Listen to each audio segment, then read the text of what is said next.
What are you making now on average? Like, what did you make last month? So last month I made just under 10k in profit across both of the businesses. Wow, which was really decent. good. Truth is, it actually took me about 8 months to get my first deal. And was that because you weren't trying, or were you trying but banging your head a bit more? I was working hard, late nights, early mornings, that kind of thing. I think it was kind of focusing too much on one thing. So the first property then, where did you find this landlord? The previous tenant was using the property as a cannabis farm. Wow. You are going to like this one. And this is something that people all over the country ask me for. I've got a ticket guy. So it'll get me tickets to events, particularly around like football, for example. I've taken that and tried to offer it to landlords as well. Oh, wow. So what do you say then to the landlord?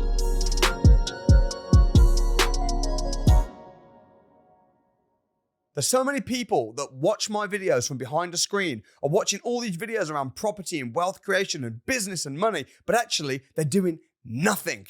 I was speaking to a guy recently called Jamie. Jamie was in a depression. He'd moved out of home. He was living with his grandma. He was in a job that he didn't particularly love doing, and he was depressed.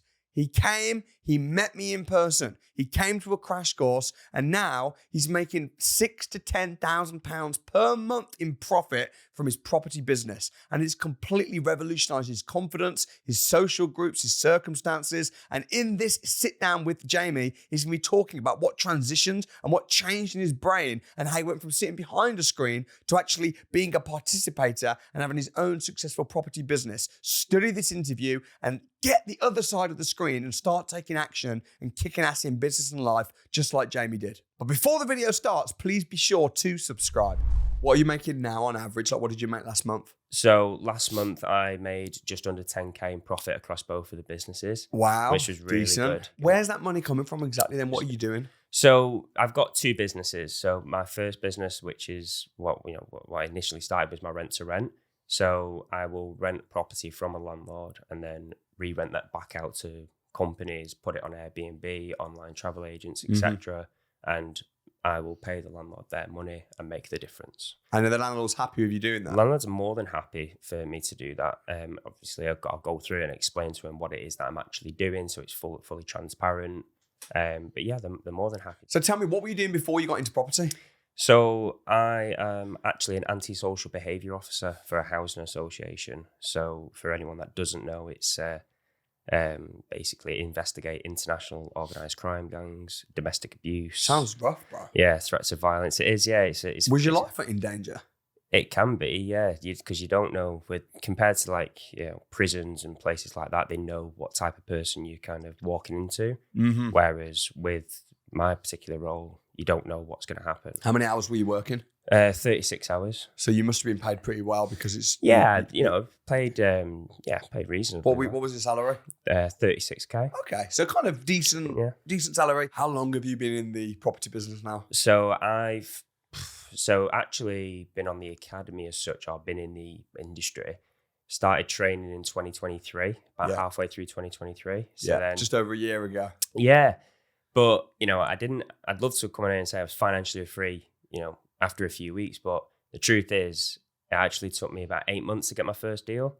So. And was that because you weren't trying, or were you trying but banging your head a bit more? To be honest, I was always working hard, late nights, early mornings, that kind of thing. But I think it was kind of focusing too much on one thing and then like kind of tunnel vision and not like looking into other strategies. I was just like, I just want to do that.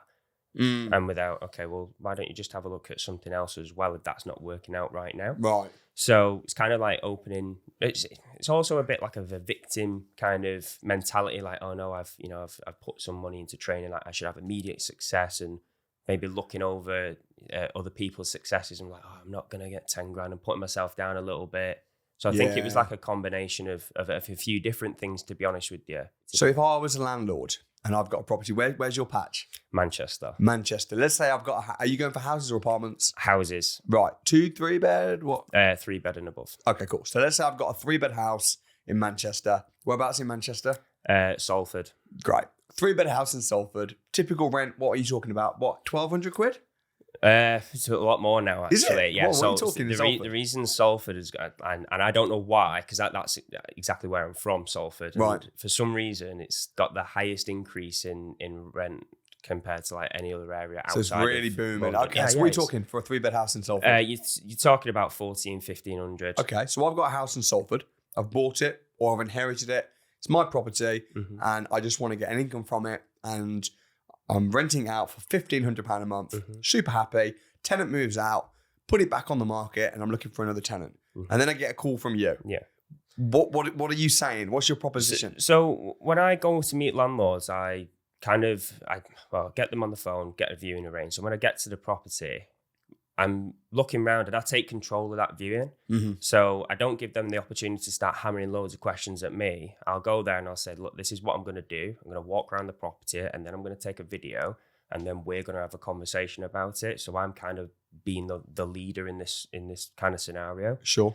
So then, because I'm taking control, makes it a lot easier for me and my confidence as well to be like, look, this is the business model. This is what we do. This is how it works, and kind of explain it to them whilst walking around the property as well. Yeah. Which is really good. And then it gives them opportunities just to ask little questions, but I'll try and answer all of their objections before they've got a chance to ask. Do you know what I mean? So I'll say, this is usually how long we rent them for. This is the market that we have. This is what, the so online everything travel that they're thinking, Yeah. you're just telling them up front. It's just ticking boxes and just going through it with them and just be like, it just stops them from, putting the smoke screen up, as we say. Do you know what I mean? So just to hide behind it. So they've got all the full information. Is it really difficult at first? Because now you've got a handful of properties. How many properties do you have now on rent? So I've got 3 SAs and then I've got a HMO at the moment that's kind of just going through. It's not quite there at the minute, but it's not live yet. No, it's not live. All right, so you've got 3 properties up and running in and around the Manchester area, right? Are they all in Salford? They are, yeah. So you've got 3 properties in Salford. Now, presumably, I can see that it's not difficult getting properties because you're speaking to landlords, you get control, and if they're asking questions, you can show them, well, I've actually got 3. This is how it works. But when you're starting out from scratch, and you're in a totally different space, and you're in a full-time job, were you a homeowner previously? Or? No. So you're not a homeowner, you're a tenant. What kind of property were you living in? Like I'm just trying to picture myself, you as a young guy. So it's a bit of a strange one, to be honest. So like I moved out when I was 17, so I'd always been independent. Like, I'd always had my own property, always, found my way in life quite easily. But it was, at this stage, it was a bit difficult because I was, struggling. Before I had any properties, before I'd actually done the business, I was quite in a bit of a depressed state. So, I was living for the weekend, was seeing the same people, same pubs, etc. And it was just like, I just weren't feeling good about myself. Do you know what I mean? I knew I needed to be doing something better. So I actually give up my house. I moved out of the area, reset, refocused, moved in with my grandparents, and then decided to kind of attack the property business as such. So you're a depressed guy, living with your grandma, with no properties, not a homeowner. This is at like 26 as well, man. Do you know what I mean? So I'd gone from, being a high performer in previous jobs. It's, been in sales jobs as well. So, around that, it's, I'm just trying to think from the landlord's perspective. Why would they trust you with their property? Like, why would they? Yeah, man. How long is your company? Did you set up a company before you started doing the doings? Yeah. So you got a brand new company with nothing in it, with no history, no guts, and you're just going to landlords and saying, I want to rent your property, it's a company. That must be quite daunting. Yeah, so it was very difficult. And like I say, I didn't have immediate success because, there was all these barriers in place. When they were shooting you down and saying no as well, were you in your head, were you thinking like, oh, this is never going to work. I knew it. Oh, this sucks. Oh, so many times. And people always ask me, did you ever quit? And I was like, do you know what? I did. But in my head, I just never said it out loud. Yeah. So it just kept me going. Like I knew I was in this now. I thought this is what I'm in it for. I know it's not going to be immediate overnight. I'm going to be in this for the long run. You know what I mean? So I was prepared to be locked in. But yeah, when first started chatting with the landlords and they was, going back to what you was kind of asking really, why would they rent it out to me? It's because of the stuff that I'd learned as well. Do you know what I mean? So, all right, yeah, I'm probably not in a position right now to, be desirable to a landlord. My brand new company, you know what I mean? They're probably not going to want to do that. But there's things like called borrowed credibility as well. Talk to me about that. So borrowed credibility is working with people that are in a lot better position than you are. So working with people that have got 5 properties, 10 properties, or even less, probably where I'm at now. Do you know what I mean? If people are out there who've got no properties, but they can lean on me and my company because I've got 3, and doing various other business transactions as well, but around property. I've got my company website that's been established now for a couple of years. It's doing well. I've got references, landlords. I've got client testimonials. Now you have. Do you know what I mean? Now I have. Do you know what I mean? Like that, and that I can use that, or me at the time was using that from other people's and be like, okay, well, this is the companies we're working with at the moment. And in what capacity are you working with them? Like if you just say, oh, there's a guy called John who's doing it well, like what link is that to you? The way I was kind of working it was I was going around helping sell properties. If it was SAs, I was going building beds. I was going painting walls. I wasn't, I give up my time. You know what I mean? I was working late. You know what I mean? So I was Smart. very much involved. Yeah. Were you getting paid to do that? No. So you were like volunteering. Yeah. To go and help other people that were succeeding. Yeah. And then when you speak to the landlord, you say, actually, I've been working with John on this project. Okay, so you're kind of, and then that way he can see John's property. Yeah. But your involvement was volunteering. Yeah, I was literally taking pictures at this property and just flicking through and just like, look, I've just been working on this week. Right. 25 units have been popped up around various different sites. This is what I've been working on. Right. So then when the landlord says, oh, your company's brand new, it's like, it is, but I've got experience. Yeah. I've been training, I've been working with this person on these properties. So it just gives the landlord a bit of confidence, gives you something to be able to talk about and show them. Yeah, very much so. And alongside my job as well, because my job is quite it's a specialist role. And I tell them, all right, yeah, I've got might not have the years in the company as such, but I've got years in housing. Right. I've got years managing tenants. I've got years, dealing with high complex people that suffer with drug and alcohol abuse. So do you know what I mean? So I can use my background as well as a combination of these things. But you know what's clever about that though, Jamie, is that you're almost like taking the hand. People often say, oh, it's easy for that person. It's easy for that person. What you've got to do is you've got to take the cards that you've been dealt and think, how can I use my story? How can I use my experience? Even if I'm a nurse or this or that, how can I tell my story in such a way to a landlord whereby it's personable, it's compelling, and that it's going to show credibility and trust? Absolutely. And, that kind of just brings me on to a point as well. So like I do a lot of help and support around, academy members, people that are just getting into property. I'll stay on after the masterminds, for example, and help people try and drive up some long-term bookings, or I'll do some sales talks with them, motivational talks. But the key thing as well is being on the viewings. So what I found was, because I'd been in sales before, I was always like in shirt and ties and whatnot, driving, nice cars. When I was turning up to viewings like that and then saying, oh, but, the market is we're going to be targeting contractors and whatnot, they were just looking at me, in a suit and thinking, yeah, but like, are you though? Do you know what I mean? You just look like a estate agent or a sales rep or whatever. It's quite repellent. So what I started to do was try and research a lot into it and kind of go into like the psychology. So I actually switched my mentality and my dresses, what I was dressing up as well. So I'd turn up in, kind of like workman clothes as such, crew neck jumper, tape measure, clipboard, and kind of it kind of like drops the guard down instead of me turning up in a suit. Do you know what I mean? See, the psychology. So the guard's dropped. All right, he's turned up with a clipboard and a tape measure. He's not going to try and sell me something when realistically, this is just to kind of ease them up. Do you know what I mean? That's really smart. Because I think sometimes people try and be super professional. Yeah. Or they'll ring up, hello, it's Samuel speaking from, or professional, or wear a suit. And actually, it makes you look like a young salesman. But that was me. Do you know what I mean? Like, that's why I was thinking, I was getting to, 6-7 months in thinking, I look the part. I'm saying the right things, but I'm not getting it over the line. And I thought something's got to change here. So you researching it. I thought, what, I'm gonna try this because it comes from a, like I say, it drops the guard down. They're more likely to do business with me. I've got a clipboard in my hand. Like, you know what I mean? I'm just not even walking around thinking, do my shopping list as I'm doing it. You know what I mean? But it's your brand, isn't it? But that's it, mate. Yeah. So the first property then, where did you find this landlord? So the first property was, I love this one. It is insane. So to be honest, the landlord isn't from the area. She wasn't from the area, but she was having issues. So the previous tenant was using the property as a cannabis farm. Wow. So there's a motivated landlord right there to sort something out. There you go. So she had a load of issues, as you can imagine. The property was in a bit of a wreck, but fixable issues. And was kind of walking around looking for problems as well that I could highlight and go, yeah, yeah, but you got that there as well, haven't you? Do you know, I'm putting the reminder of this pain that she's just gone through. And I'll give you an example of some of the issues. So she had a load of waste in the garden from obviously clearing the house out and whatnot. And it was an eyesore, do you know what I mean? It was a lot of rubbish there. And she'd been quoted something like £400-500 to get it done. So she agreed to it, but they'd still not done it. She'd been waiting for ages. So I just said, look, I'll tell you what, I'll get it done for a quarter of the price for you, okay? And I'll have it done tomorrow. We'll get the stuff sorted in the property. I'll do the repairs and whatnot.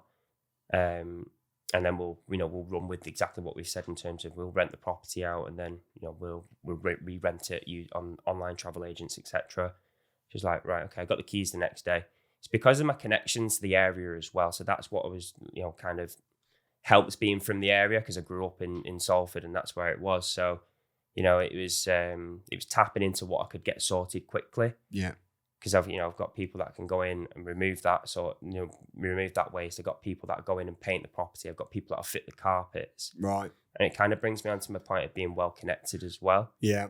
I've got a TV guy, I've got a broadband guy, I've got, waste removals. But I've also got a USP, Samuel, and you are going to like this one. So and this is something that people all over the country ask me for. And I've got a ticket guy.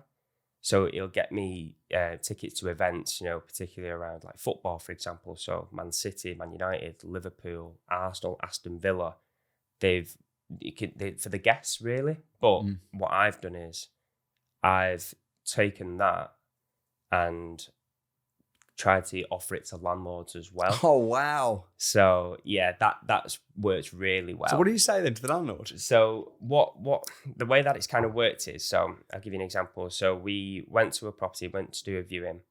Property was unreal. Was there for about an hour and 20 minutes, let's say. 20 minutes talking about the business and property and what we're doing. We didn't want to take up too much time about that, because he was bought, he was sold. Do you know what I mean? He was interested. Yeah. So I was like, right, let's move on from that quite quickly. Let me find out who you are first. Let me find out who you are as the individual, not necessarily around this property business. And we got chatting. He was a lovely guy. He was there for about an hour talking about his family.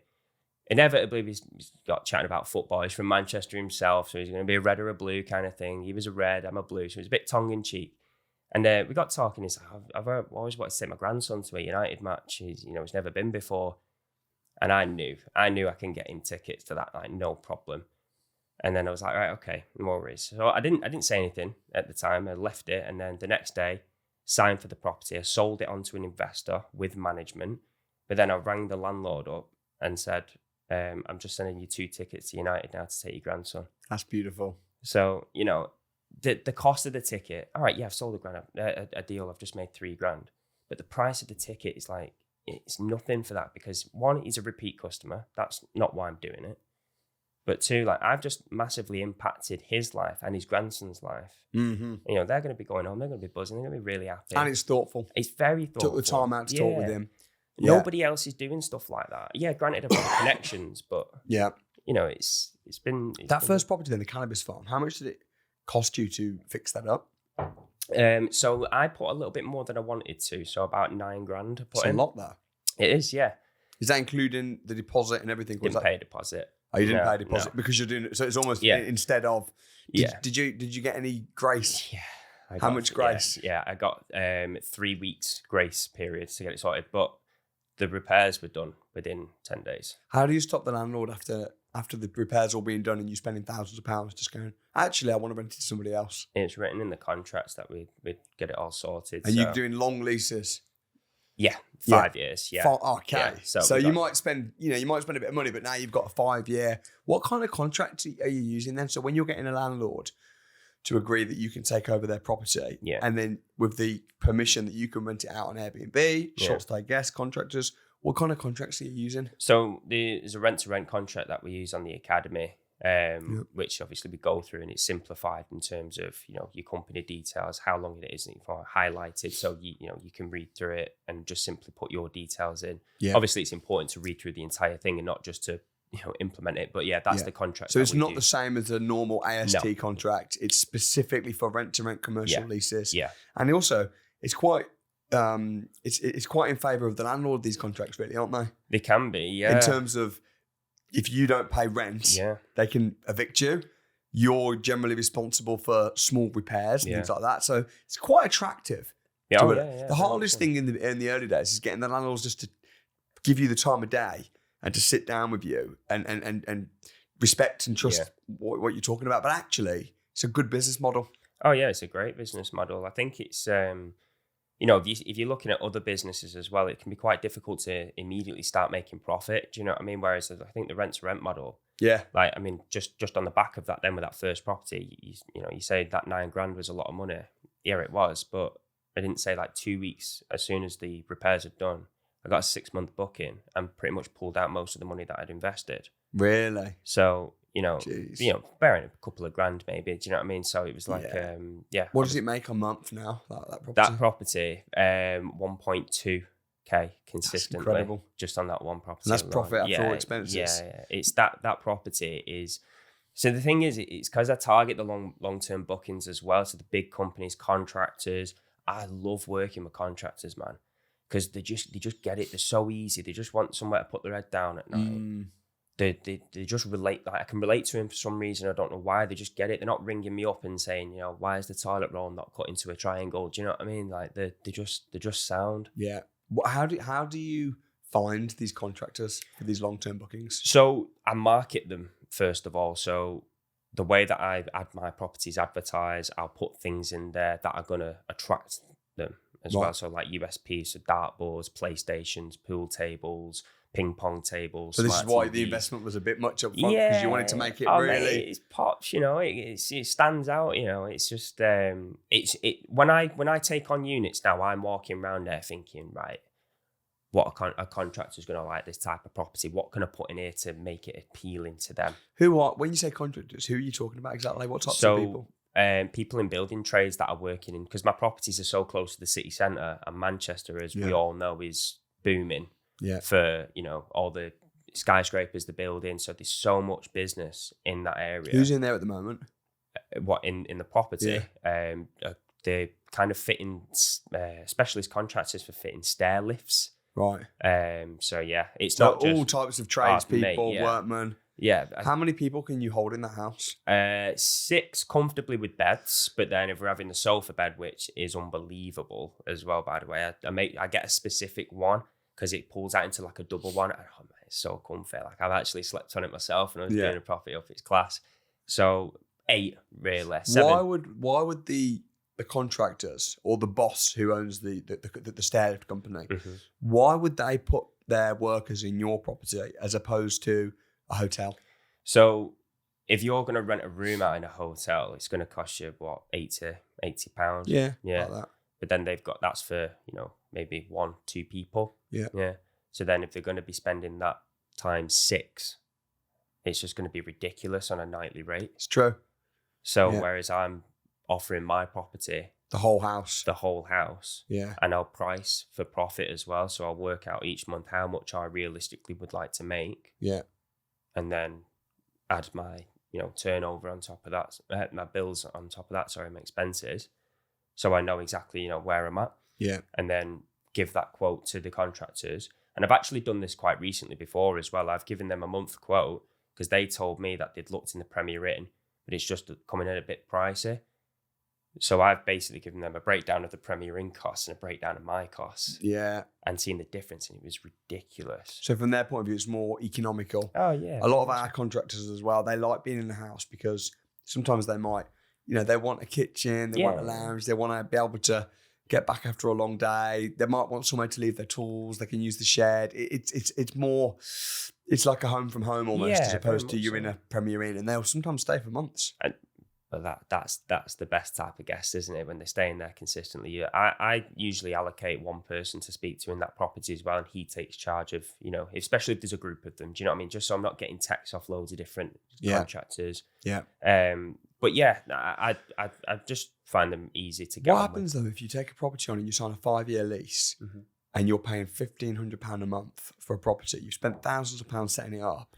Is it not a bit risky? Because what happens if there's no contractors in the area or there's no demand? Yeah, of course, it's very risky. But like I say, this all comes to doing your due diligence, and this is stuff that, you know, you pay to learn, basically.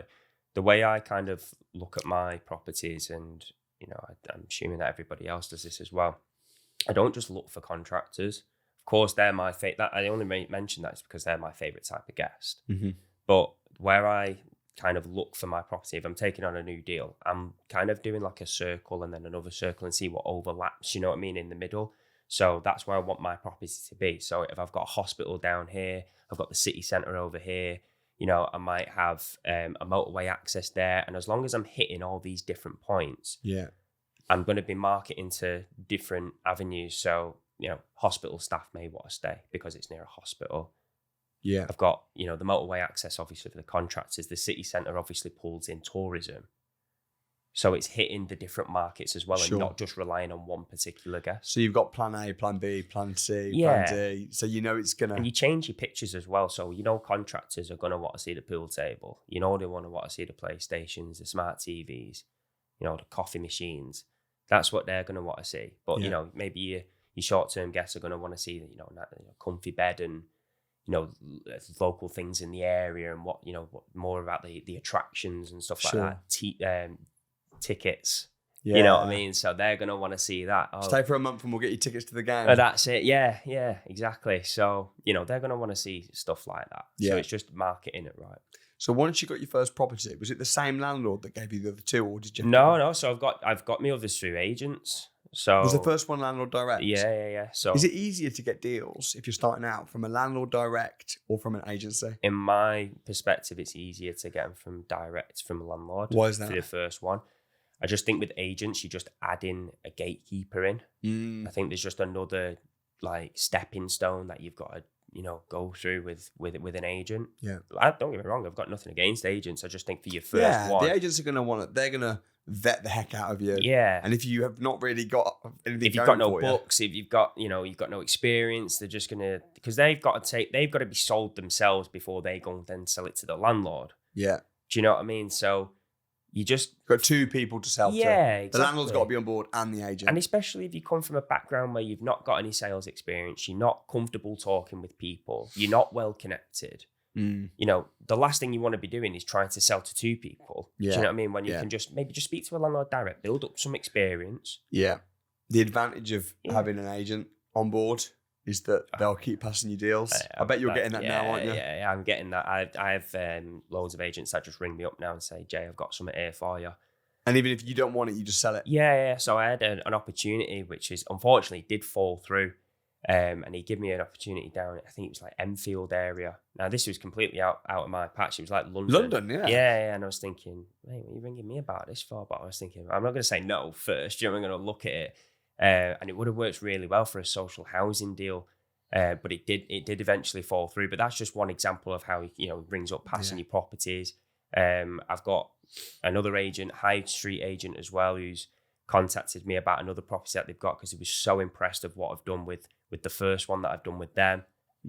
So they do. How much do you make then on average for your properties that you rent out? On my rent-to-rent what are they business. doing on each property on average? Yeah, so on turnover collectively, it's about 9k. But then profit is about 3.5k. Sure. So you're making just over £1,000 per month per property. Yeah. Got a few properties, fourth one on the way, but that's kind of growing. Yeah. Then you're also selling deals as well. Are you selling all different types of deals? Are you doing bespoke sourcing? Yeah. So the deal sourcing has been really very much an eye opener for me. So it is mainly selling rent to SA deals because that's what I know, especially in the market in Manchester. I just know it. So that's what I've been comfortably selling. Wow! And you're selling how many deals a month on average? So I am selling between 1 and 2 deals a month, which is. I'm very proud at, I mean, it's especially since the ACPP, I'm very happy with that because that takes my profits collectively over the businesses. Yeah. I've been consistently making 6.5k. Yeah. But then, sometimes my good months it's 10k, when I'm selling 2 deals. So it's, it's been really, really good. Yeah. But yeah, the deal selling is definitely something that I'm going to be kicking on with more now. It makes sense because people might not necessarily have the time, the energy, or the inclination. They might even have a few properties already, and then they're looking to add some to their portfolio. But if you're out there working with the agents, so with deal selling, what's the hardest bit about deal selling, and how are you finding your investors? So to be honest, the hardest bit is kind of probably juggling everything as such, especially if you're new to it, like, because there's a lot of moving parts. You've got to keep control of the agent or the landlord and making sure that, they're kept in the loop with you selling it to an investor, because obviously there's a time scale on it. Yeah. If you've gone to do a viewing, they bought into the idea, and you're like, right, okay, then I need to get the time to sell it to the investor. So it is, it's a lot of moving parts as such. Yeah. But how I'm finding my investors are great, man. I get on with them personally. They're great people. I'll speak to them beforehand. I'll vet them. I'll make sure that they're serious. And I'll also tell them off as well. So, if they've got a property that's live and, they've not got any bookings this month or whatever, I'll say, well, what are you doing about it? Do you know what I mean? Why have you not done this? Why have you not done that? These are the basics. Do you know what I mean? So I will keep them in line as such. So it also helps me as well. Do you know what I mean? So they're just not like, saying, well, what? It's not taking jabs at me as such, you know what I mean? But, being quite demanding, because I know from speaking to other people, investors can be like that. It's just people. I think particularly with people buying rent-to-rents, I don't think it's so much the case when they're buying BRRs, HMOs. Oh, yeah, that's when they're investing. But when they're investing in a rent-to-rent, because effectively a rent-to-rent, if someone buys a deal from a deal sourcer and they're buying a rent-to-rent, that rent-to-rent, effectively they're buying a business opportunity, aren't they? They're buying a packaged, presented opportunity where they can come and take over the running of this property. Of course, you can systemize it and you can get management in place and things like that. But if someone says, "Oh, I'll pay you $3,000 and then I'll just make $1,000 a month," and do nothing, it's like, no. If it sounds too good to be true, let's say it usually is. And some people use that, and anything that good comes along, they'll say, "Oh, it's too good to be true," and they'll have a rubbish life. Yeah. But at the same time, if you can't just pay $3,000 and make $1,000 a month passive, that's not the real world. You've got to get it's a business. Involved. Yeah. You got to get your hands dirty, roll your sleeves up. How would you say you've grown as a person then? Because you talked about you had depression. You talked about how living with your nan took you 8 months to get a deal. Yeah. Now you're killing it. Now you're making between $6,000 and $10,000 profit a month plus your salary. So how have you grown as a person, and how's that happened? And I'm really glad you mentioned that as well, because I do this thing called checks and balances. Now, everyone that I've told this to is like really likes the idea and have actually tried to implement it themselves. And essentially, it's a measurement of 5 things in my life that's ongoing. So to give you an example, so important to me is health, business, social life, relationship, family. So basically what I do is I take an inventory on where I'm at with each of those 5 things. And, I'll do a measurement. And what that allows me to do is to stop crashing out, stop burning, stop trying to juggle everything at the same time. And like I say, I'll do a measurement of where I'm at. So say, for example, my social life's in high gears, like I'm doing really well. I'm going out and seeing people, but I've not spent a lot of time with my family recently. So that allows me to reshift my focus and be like, okay, well, social life can just, can rest for a little bit and we can focus on the family. Right. And it works on the other side as well. So if, like right now, for example, business is going really well, but, maybe my health could do with some attention, healthy eating, start getting back in the gym, boxing, football, that kind of thing. So it allows me to not burn out. Yeah. So that's worked really well for me. And good for your mental health, keeps you happy. Very much so, yeah. Yeah. And it allows me to call myself out as well. So like I say, if I'm slacking on something, because I'm taking inventory on myself, I'm like, you know what, your health is taking a bit of a decline at the moment. You're not eating the right foods. So it does allow me to do that. What's your strongest reason why? Why are you doing all this? Why you got into property? Why you set up a business? To be honest, like I say, I was in a very dark place a couple of years ago. I wasn't enjoying where I was going in life. I knew I was going to do something, but where I was going, it was kind of like a bit of a dead end, really. I was seeing the same people. I probably didn't have the best influences around me.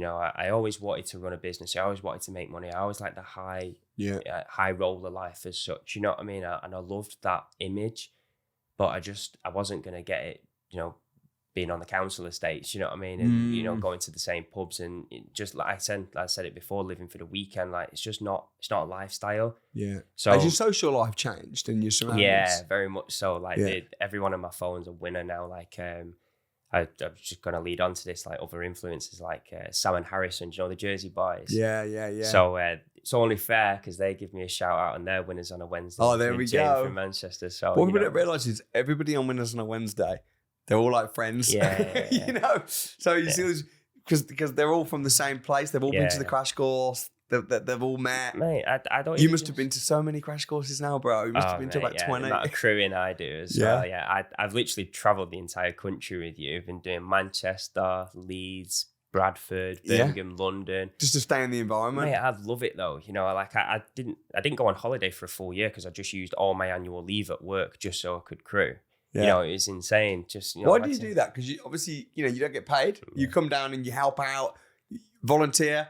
You're not on any commission. Yeah. You don't get paid. No, But why do you do it? So I love meeting new people. I'm very good at networking. You know, I like to see people of where they've come from, start from nothing, and go to the crash courses, then see them at the 4-day events, see how they're getting on, to then ultimately being on Winners on a Wednesday and then becoming friends. Do you know what I mean? And just seeing like all these people from different walks of life, whether they got money, time, knowledge, kids, no kids, you know what I mean? It doesn't really matter. And seeing them succeed, I really love that. And I love helping out as well. So even before the success, like I've still got experience, even like people had talked to me when I was careering, I was like, I've got an issue with my HMO. All right, well, I've got a background in antisocial behavior. This is what you should do. Do you know what I mean? Try this. So, I always try to help out where I possibly could, but now it makes it even better when I do crew and I am at the events because people ask me specific questions and I know it. Whereas in the past, I'm like, I actually don't know. It's a nice feeling of helping others. And I think if you become financially free and like, right now you're working in your job fine, but sometimes if you quit your job, you've got a business, you're making money, you're moving into a nicer neighborhood. If you're doing it on your own, it's boring. Yeah. You kind of want other people. Yeah. Sometimes people even ask me, they're like, why do you even run these crash courses and what's the purpose? And yeah, sure, I run a training business. It needs to be sustainable, but I genuinely love doing it. Mate, it's brilliant. And I think just seeing people come in, like even people like yourself, you're in a bit of a bad place, and then within a year or two, now you're then helping others. It's like a rippling effect. I think it's a great thing. I am living in a city centre apartment now, by the way. Okay, so you're not living with your nan anymore. Yeah, with my little sausage dog Ralph. That's nice. Yeah, that's nice. It's what was your experience like? How did you even find me? So, funnily enough, when I'd moved out of the area and stuff, I was like, right, okay, because I've reset, refocused, took myself out of that environment. I'm now focusing on myself. I actually set up a business doing inventory reports for letting agents and private landlords, and I was just getting into training of that, and man, it was boring. It was so boring. Do you know what I mean? I was looking at it. I never actually took it further because one of the courses that I went on, one of the events that I went on was yours. I come across your videos and I thought, there's got to be some landlords that go to this Samuel Leeds thing. Like he's talking about investing and all that. There's got to be someone there. So anyway, I went on a crash course, turned up, and I was maybe about 20 minutes in, I was just like, do you know what? Maybe I need to rethink my whole plan here. Do you know what I mean? Like what this guy's talking about sounds right up my street. I can either go and do an inventory report, make 100 quid, or I can go and, make thousands selling deals and doing rent to rent and lease options, like land opportunities. I was thinking, plan's gone right out the window here. Interesting. So you went along to network. Yeah. And then you ended up thinking, damn, I need to get in on this. Mate, it was... Well, how was the crash course? Like, what was the day like for you? I love, and as you can see, because I come back to him so often, like, it's great because it gives you your first taste of property. Like, for someone like me, I've been in housing. Just because I'm in housing, I don't have a clue how property works. You know what I mean? Like, I just, like everyone else, just thought you just buy property and rent it out. I didn't really know about serviced accommodation and, lease options, definitely lease option agreements. You know what I mean? Like, I just thought, oh, this was insane. And people don't believe you. Like, I'll go home and I'll tell my family and be like, what, you can buy a property for £1? It's like, yeah, no, you can't. You can't do that. Absolutely not. And it's just insane about how much you learn there just from, £1. Yeah. Yeah. Everybody should be forced to do it. The government should say, mandatory, go to the crash course, because it will ruin you, because you can't go back to work after that. So when I first did, I actually did some advanced training. I sold my car to get on the advanced training as well. Bro. Yeah, so Respect, I did bro. that. I did that. So I did some advanced training, and then when I was there, we'd finished it. It was like mind was blown, like absolutely blown about like all the information that we got. And I got home, and then I had to go to work the next day, and I was so depressed. I was like, "How? Like, what? I can't. I've just been in a room, people making money. Do you know what I mean? Like selling deals and all that on stage. It's like tens of thousands of pounds being. I was thinking, how can I just go and deal with antisocial behaviour now tomorrow? Do you know? Yeah. I was thinking, Yeah. What about now? Is it different? Like going to work? Do you think there's a difference between going to work from a position of choice? Yeah, I don't. And yeah, absolutely. I'm so glad you mentioned that, because there's almost like not that pressure now. Do you know what I mean? Like I need the job as such. So it is a position of choice now at this stage. So now when you go to work, you're thinking, I'm choosing to be here. Yeah. Whereas when you have to go, it can feel quite almost claustrophobic, feel a bit trapped. Yeah. If something happened and you thought, I want to go away from up to Australia, you could. That's you it. wouldn't have to ask somebody and get permission. You could say, you know what? No. I'm a man. I'm financially independent. I'm doing this. Yeah. And I think it's quite empowering having that choice. But Yeah. mad respect, bro. And it's been great hearing your story. So thanks for coming on. Yeah, no, I look forward to appreciate seeing it. what's next. Yeah, appreciate it.